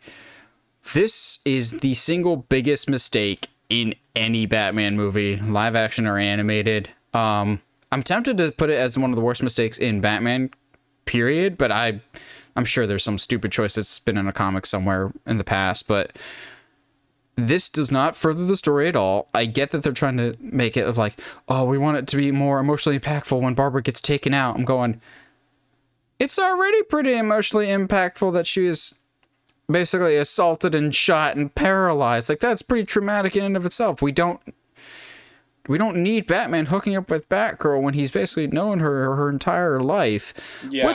What's worse to me is this hasn't been the first time they tried this. They tried it one other time with Batman the Animated Series, because in Mystery the Batwoman, they hint that Batman and Batgirl were definitely a thing, and it's about the same age range there, too. I'm going, Paul Dini, what the heck, man? Why? Why is this a thing? It always comes back to that guy, because I think he wrote Killing Joke, the movie, not the original comic. Yeah. But I'm going, why do you keep coming back to this? Because this is the same guy that technically, in the Batman animated series continuity, Batman actually impregnates Batgirl while Nightwing is away in college, and then tries to make Dick think that the kid is his. And then the baby ends up dying in the womb. I'm going, why? Why do we have to do such weird storylines with Batman and Batgirl? Like, it just changes the whole dynamic. It's gross. It should never have been made. If you think about it for more than a few seconds, it's a decision you should not do. The characters that get introduced in the first third that never show up again are just terrible. Like her gay best friend, I'm going, why are you here? You're just a bad stereotype. And then the mobster that drugs her, I'm going, why? What is this? Because it feels so detached from the rest of the movie. Because the rest of it is the Killing Joke, spot on, like panel for panel. But that's only 70 minutes. We gotta make it like a nice 80 to 90 minutes. We gotta have something. No, I would have rather just had a 70-minute movie, maybe with some extra bonus features or whatever. I don't need you to tack on this stuff here. This is gross. Why did you put this? It tarnished a good story, albeit maybe a little overrated story with the Killing Joke. But like, it's just one of those unnecessary things of just why? Stop trying to make Batman and Batgirl a thing. It's gross. Stop trying to make fetch happen. It's not going to happen. Yeah, it's just cringy and gross and weird, and it's how do I say this? And a symptom of old people writing comics. Like that just doesn't that doesn't work, bro. Like Batman is not your old man fantasy. That's not how that works. I'm sorry. Yeah, that's reserved for the Superman writers back in the day. No, seriously, look up the Siegel and Schuster stuff. It's a little questionable when they first started out. Comics are weird, man. Yes. And as much as I love them, it's no wonder that people give them a bad vibe. It's just yeah. There's a lot of like Wonder Woman screaming in battle, "I'm going to kill you to death." That's We don't talk about that line. That was written by a professional writer. "I'm going to kill you to death." Yeah. Let's talk about the best. Yes, let's do it. And as much as we crapped on BVS before, my number 5 is the warehouse fight. If and only if you're watching the theatrical cut and not the Zack Snyder R-rated cut, because if you're watching that version, it is pretty clear that Batman just murdered some fools. Like when he throws a crate and the guy's brain matters on the wall. I'm like, oh, he's dead. Yeah, no, he's dead. Okay. Like but the dead, fight dead. in the warehouse is what we've always kind of wanted to see from Batman, of integrating technology, hand-to-hand combat. It felt like you're watching the Arkham games. It was so well done until, you know, he sets people on fire and kills them. But it was so cool, so well done. Basically takes a pistol to the back of the head and he just walks it off. Like, come on, that's pretty legit. It's pretty cool. Good choreography. It was shot well, too, of wide enough angles that you can clearly see the action, as opposed to, like, Bourne editing, where it's a cut every half second, so to speak, and super, super shaky. Good choreography, good camera work. Just Batman fighting that we hadn't seen on the big screen yet for some reason. Yeah, no, I'm with you. It's definitely, in comparison to the Nolan verse, it adds so much, and it you actually get the feeling like this man was actually trained by a group of assassins, and it does, like, it sucks that the R-rated version actually has him legitimately, like, and it's not even the people who are like, no, it's okay that he's murdering, are the people that are like, no, criminals aren't people, so screw him. Like, that's not can't say that. So I want to see Batman cripple somebody for jaywalking. Oh God, I don't want to see it. I don't want to see it because it just proves everything. All the people that don't like Batman, it just proves them right, and I don't like that.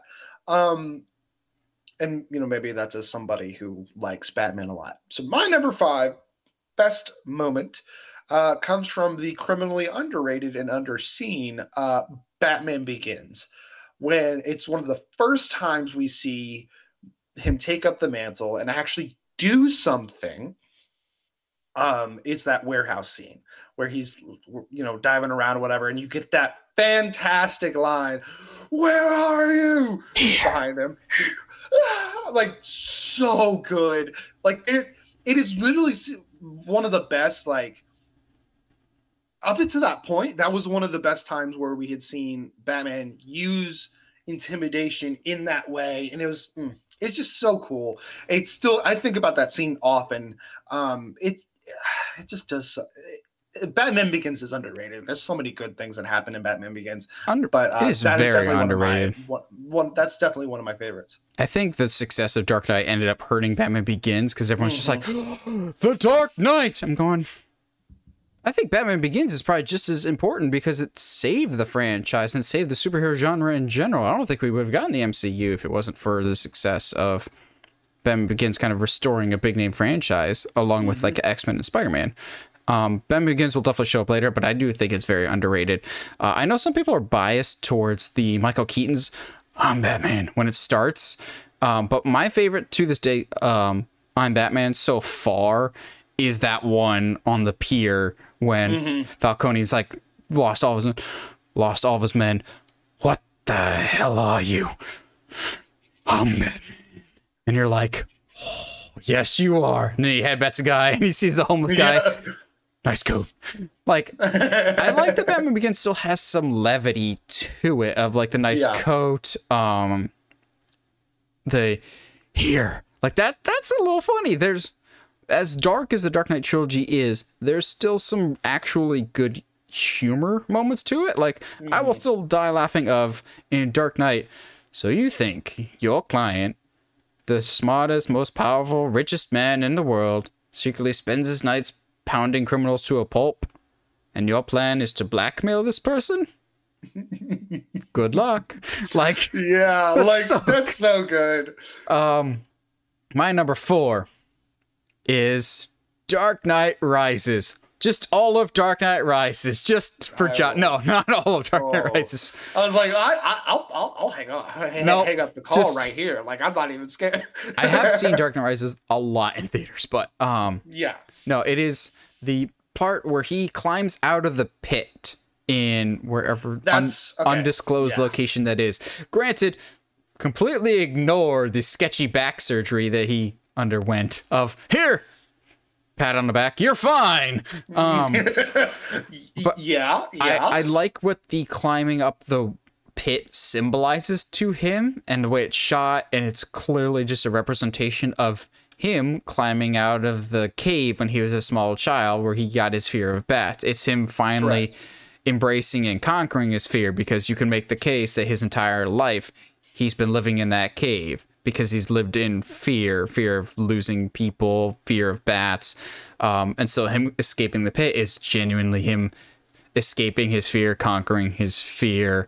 It's shot beautifully. The music's great. I just think that scene is so well done, and it's a perfect encapsulation and a culmination of everything that the Dark Knight trilogy is, of one man's story. And it's just him getting out of the well and conquering his demons, so to speak, and becoming something stronger using fear as opposed to using it on someone else. He's embracing the fear. Yeah, and I agree. And it's a very well done scene, and it's a very, like, story wise is a huge, arc completed.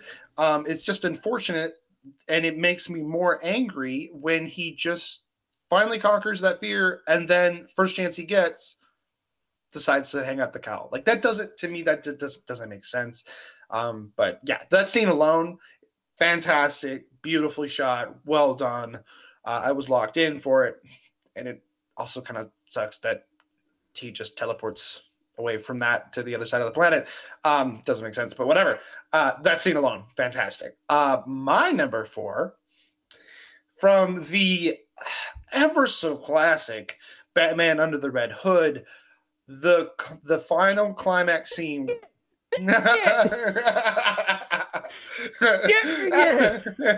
Where he's like, why is he still alive? Like, it's so good. Like, when he's my like, number 3 on the nose. I know I was gonna do the line and everything and see if you knew what it was. Oh, dude. Okay, I literally, like, this scene. I think I watch Under the Red Hood like once every couple of months, because it's so good. And back to but like, for this scene, and Nightwing's in it. I know. The second best Nightwing. When he's like, if somebody had killed you, I'd be out there breaking skulls, killing people. Like, why don't you do that? Why won't you break your code? Is it because it's just too hard for you? He's like, no, because it'll be too easy. And I was like, oh, if I allow myself to get down to that place, I'll never come back. Which is why I think, for me as a Batman fan, when I see stuff like that and that makes sense and it resonates with Batman's character so much, that's why I think I get frustrated with Zack Snyder, who's like, yeah, he's just killing fools, because eventually everybody's got to kill somebody. It was like, no. If you haven't seen Under the Red Hood, first of all, do you live under a rock? Second of all, under a hood. Nope. I take it back. I hate it. I take it back. But, like, check this movie out. Like, this is easily one of the most. It's not the most compelling scene for me in the animated films. I had to sit there and think about it for a second. But we'll talk about it. I think I know what your number later. 1 is. Yeah, I know. Does it have something to do with surgery? Don't worry about it. We'll get there. So yes.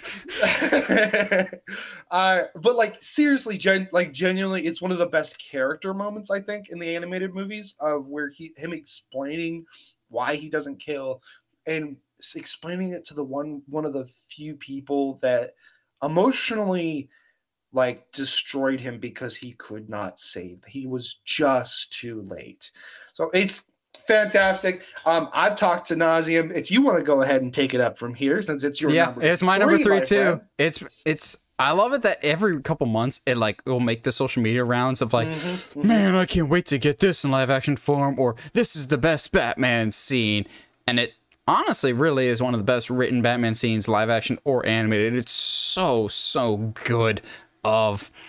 It's also like the antithesis to a lot of superhero movies. Of the finale, yeah, you got your fist fight between Batman and Red Hood, which I appreciate that Red Hood gets like no hits in whatsoever. Batman just beats the ever-living crap out of him. Like, I still wince when he takes the header into the toilet seat.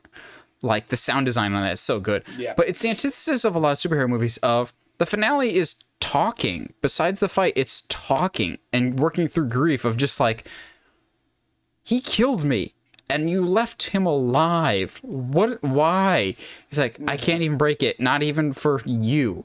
And so he's about to kill Batman, and he does the battering in the barrel. You rootin' tootin' cowboy.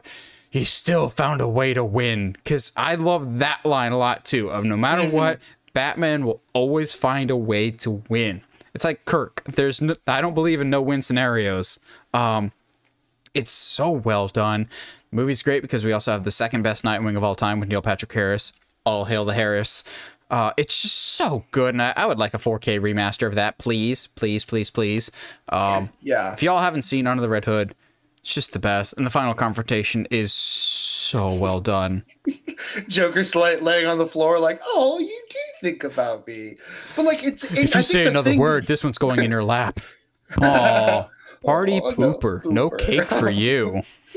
I think, but like the thing too is that's really that makes the scene incredibly compelling is that Jason's not wrong. Like, that's a genuine question and a genuine problem that people have with Batman. And if I sit there and think about it, I do too. Of like, why are these villains still alive? And it does bring up that moral question of like, so just because a criminal is, just because someone's a criminal, that means they get to die. That's what that means. Okay, cool. Cool. And like, we can sit here and philosophize on that all we want, on moral philosophy and stuff like that. But like, the hardest part about that scene is that Jason isn't wrong. Comes from a very genuine place. And to that note, Batman's not necessarily right in that scene either. To basically say, I have this rule and I'm so committed to it, even the death of someone I care deeply about wasn't going to make me break that rule. It's like, it's not necessarily okay, but it's not good either. Like, it's a very morally gray place to be, but it just adds to Batman's character, obviously. What's your number 2? Well, so that was my number 4, right? So my number 3 is... Was it? Yeah. No, yeah. Number 3 was the Jason confrontation, I thought. No, that's my number 4, my friend. You good with numbers there, my guy? No, I'm not. So number 5 was Begins. 4 was Begins, this. Okay. Was this. Number 3 is that opening scene in Lego Batman, where he's all the way into the song. Like, you can't, I understand, like, this is a kid's movie, but Lego Batman does the best job of like, okay guys, this is Batman. This is the culmination of literally every movie, TV show, everything that has led up to this point. You, the audience, know all of this stuff. Let's just dive into it and have a good time. And like, Will Arnett's Batman is incredibly interesting and like a fun character to be. And like, all the way up until like that scene where he's like, it's a slow motion scene, but he's headbanging it live at real time. Like, oh, so good. It's so good. And just seeing all the different villains, like, it's a lot of fun. It's just like, to me, it was really cool to see all of this Batman history flash in front of you. You finally got Billy G. Williams as Two-Face? Yeah. Excuse me. But yeah, it's a lot of fun. And I think it's one of the only things on this on this list where like you as an audience member are in a Batman movie having like a legitimate high level amounts of fun. that's like ignoring a lot of the really cool stuff that happens in this movie. A lot of the fantastic moments that we have, but this That is fantastic Dick Grayson joke. Gosh, man. They've started calling me dicks. Well, children can be terrible. Yes. So yeah, fantastic. Again, if you haven't seen Lego Batman, like, treat yourself. It is genuinely a treat. But yeah, that opening scene is fantastic. Now we're back on track. What's your number two? Yes. Number two. Hey, number two. Jeez. Hey, number two. Hey, number.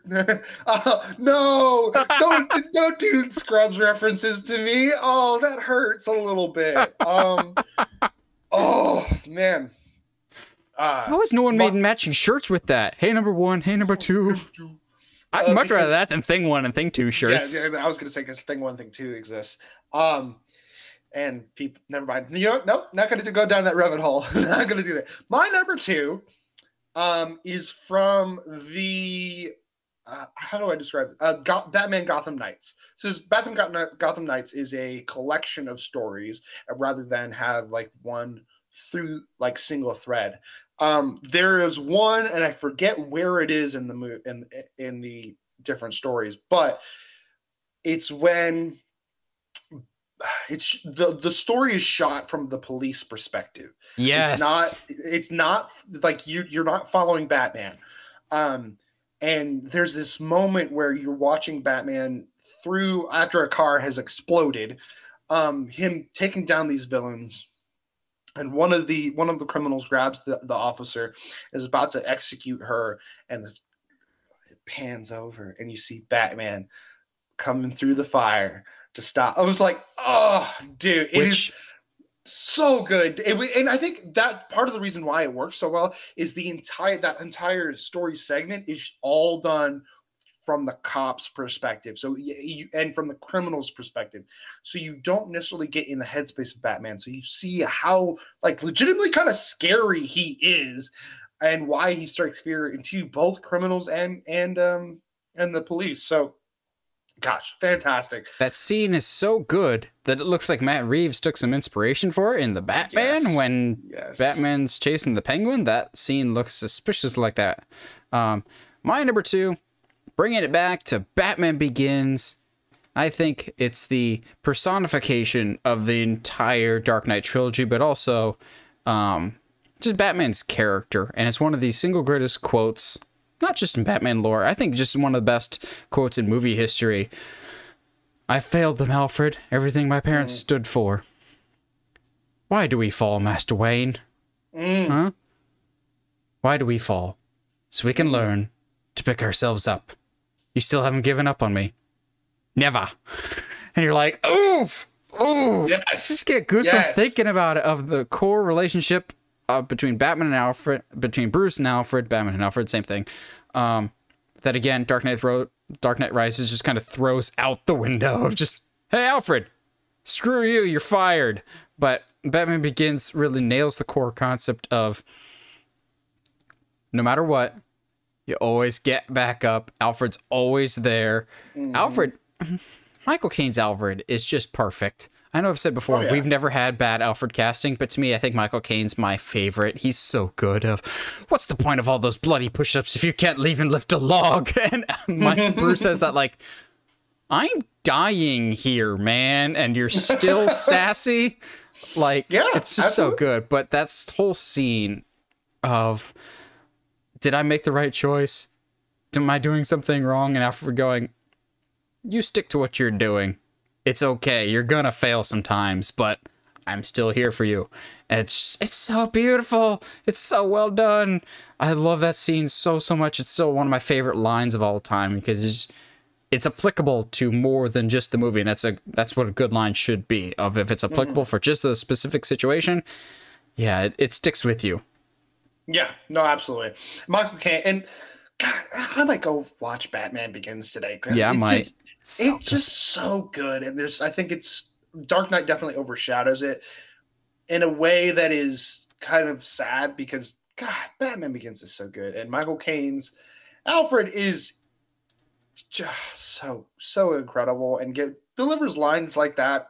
The Ruby story, the jewel thief story in in Dark Dark Knight, Knight. where he's like, some people just want to watch the world burn. How often do people say that nowadays? Like, golly, like Michael Caine's Alfred is always out here delivering like top tier lines. It's pretty great, actually. Now, So best of the best. yeah, these are our number one favorite moments in all of Batman films. And so now we just go, because I feel like we've done this before. I'm so confident Josh can say mine. I'm going to say Josh's. Let's try that. Okay. Josh's is, you're wrong. This isn't a mud pit. It's an operating table, and I'm the surgeon. Shut up, leave me alone. I don't like that. I don't like what we're doing here. This isn't fun. But yes, it's awesome. So in The Dark Knight Returns, Part 1, because Part 2 is not as good. Well, to be fair, in the comic, I think the second half isn't as strong as the first half. It's just boring. It's not as entertaining. The story is not as big. The reason the line is so big is because you see Batman, who is old. He is not doing as well. He legitimately doesn't really know. Oh, sorry, he's been out for a while, actually, now that I remember, if I'm thinking about it. He's been out for a long time. He's old. He's not out of shape because it's Bruce. He's still a brick house. Yeah. He's still doing Bruce Wayne things. But the first time, like when he decides, because of the events of the movie, decides to cowl back on, and the first time he goes out, it's very obvious he's forgotten how old he is. And that's just, I think Alfred points it out, like, that's just whenever you put the suit on, you think you're someone else. And so the first time that he fights, gosh, what is his name? The mutant yeah, King or something like that. He gets his butt whooped because he tries to fight him as he always has. And gets in his own head of like, no, I can come at him straight, head first, be stubborn about it, and because I'm Batman. I'm Batman. And so the rest of the movie follows him kind of redefining to himself who Batman is, to the point where we get to this moment where it's the final showdown, and he is doing a lot better, but then has that line where I think he like breaks Mutant's arm at that point too. He's like, this isn't a mud pit, Swipe. This is an operating table. Crack, and I'm the and I'm the surgeon. Crack, and like he's just in typical Batman form starts methodically, surgically, breaking. It's almost like that's what his dad was. Yeah. So just breaking down the fight, and instead of fighting emotionally, fighting tactically. And it's such a great moment. The events afterwards I have issues with, but it's fine. Mutants, have these guns with rubber bullets in them. Yeah, create anarchy. It's fun. Cringy, but sure, okay, whatever. Very but that's 80s. The story. But like leading up into that moment, it is the culmination of the journey that this Batman is taking of like, I can't fight how I used to. I'm old and I need apparently a tank. Which is, I actually don't hate. I love that version of the Batmobile. And it's also kind of sad that Bruce outlived Dick in this universe, which is really, really sad. Did he?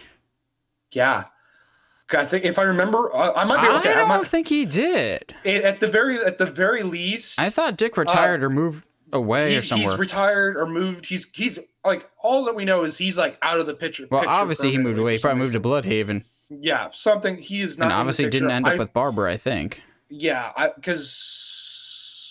don't know, but like, there's a lot of stuff that like you can see that this Batman's been through a lot, and like when he gets in that Batmobile, he's like, "What did Dick always call it? The Batmobile." And I was like, "Oh, yes."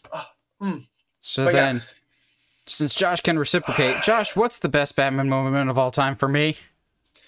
All right, it's definitely from Mask of the Phantasm. Just Mask of the Phantasm. Yeah, I mean, I could just say Mask of the Phantasm. I don't know if I know your favorite moment from that movie. I know that is your favorite Batman movie. Hopefully that'll change by next week. Yeah, that might change next week. Which that thing's already getting tans across the board. So supposedly, also, like, I don't think it's a spoiler, but people are saying that, like, Pattinson is in the suit for like 80% of the movie. It's not like other live action ones where he's a Bruce and Batman split. Like, you get mostly Batman. I'm going, let's go, baby. Rustled. But no, the best scene in Batman Mask of the Phantasm, and therefore the best Batman scene of all time, is when he decides to be Batman for the first time. So he has been dating Andrea Beaumont for a while. He proposes to her. It's going really, really well. He's got this great scene that's an honorable mention of he goes to visit his parents' gravesite, and he's just like, do I need to keep my promise? I'm happy now. I didn't expect to be happy. And you're just like, oh, that's such a good wrinkle to Batman's character of, if Batman found happiness, could he have left everything behind? Could he have settled down, had a family that didn't involve vigilantism? Because he still has a family. I'd still maintain that Alfred and all the Robins are his family and whatnot. But could he have quit before he was even Batman? And so he proposes. Andrea says yes. They're about to live a happy life. And then all of a sudden, one day, the ring gets returned to him with a note saying, too soon, need more time with Dad, so to speak. And basically in that moment, he's like, I genuinely have nothing left. I need to... What I love is there's this brilliant edit of... It shows him on the edge of the cliff reading the note. It's super sad. But it doesn't cut to the Batcave from there. There's one quick shot, slow zoom in on a picture of his parents. You can interpret that one of two ways. This is gone from Bruce now. He can no longer have this. He can never be like his parents now because Andre is gone. Or you can interpret it as, okay, you are now forced to go back and fulfill your promise that you made to your parents. Then we cut back to the Batcave with his back turned to Alfred. We never see his face. He's completely in shadow. The music by Shirley Walker's building. Honestly, that scene has some of the best Batman music, period. It's just epic. He's putting on everything for the first time. Motions for Alfred to basically give him the mask for the first time. Puts it on. Still completely in shadow. We never see his face. Turns around. We just see the eyes. And Alfred actually is scared. Like, he's like, my God. Like, in this moment, Bruce Wayne is gone. And Batman, the myth, the shadow, is before him. And he just walks. We still don't see Batman because we know what Batman looks like. But in this moment, he's an idea. He's a concept. He's now the legend that we know. We're going, now that's Batman. And I love the concept of the first time Batman becomes Batman, that it actually scares Alfred. You're like, mission accomplished here. If he's scared, criminals are going to be even more afraid. It's just so well done. The music is perfect. The rationale of why he becomes Batman, of like, comes down to choice. His life could have been something else had he chose different paths. Could Batman have been happy at one point? All from a quote-unquote simple animated movie that just such a powerful moment that I still think to this day is the best Batman origin. We've gotten so many, but it's a Batman origin without having to show Batman's parents dying again. Yeah. It's a fresh origin that doesn't have to show the pearls of, okay, what if we do a different spin to it? It'll never happen, but you want to hear me scream louder than Captain America lifting Mjolnir? If at the end of a Batman movie we just hear, your angel of death awaits. Like, bro, shut up and take all of my money. Mask of the Phantasm is a masterpiece, and y'all need to see it. It's so good. I currently have the poster up in our designated poster spot right now because I swapped it out just recently because I'm like, it's Batman time. I gotta have a Batman poster up. Yeah. That's awesome. Yeah, no, like it was all like it's easy. It's kind of funny to me that you and I have known each other long enough to know that exactly like what movies we love the most when it comes to certain characters. Also, we've done this part of the discussion before with the best parts. True. But yeah, it's Mask of the Phantasm is fantastic. I certainly don't have as much a big of a love for it as you do.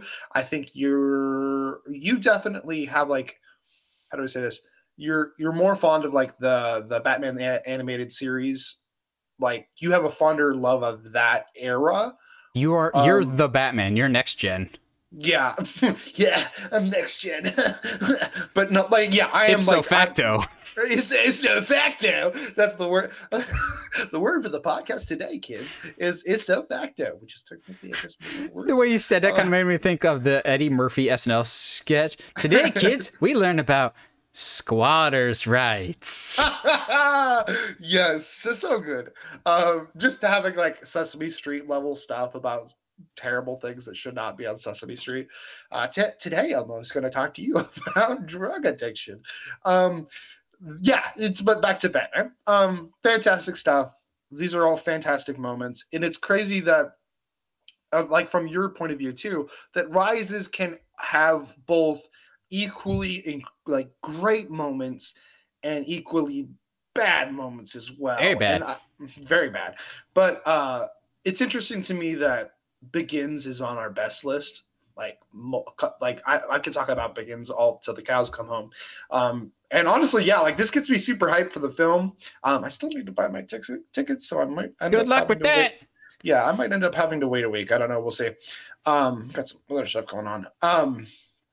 But yeah, I'm excited for Batman. Like, let's freaking go. I've been avoiding all like we've got some of these YouTubers that are putting up reviews already. I'm like, I'm waiting. I'm not watching these reviews because I don't want nothing spoiled. I don't care if your review is quote unquote spoiler free. Like, nah, no, sir. I don't trust you. I don't trust nobody. Yeah. What do you guys think? Where's your hype level for Robert Pattinson's The Batman? Do you guys already have your tickets? What's the best and what are some of the worst Batman moments that you can think of off the top of your head? Let us know in the comments below. We always like hearing from you guys. And as always, if you like what you see and want to see more, subscribe to us on whatever audio platform you're listening to us on, whether it's iTunes, Spotify, Google Podcasts, YouTube. And subscribe to us on YouTube. Help us get to 700 subscribers by the end of the year.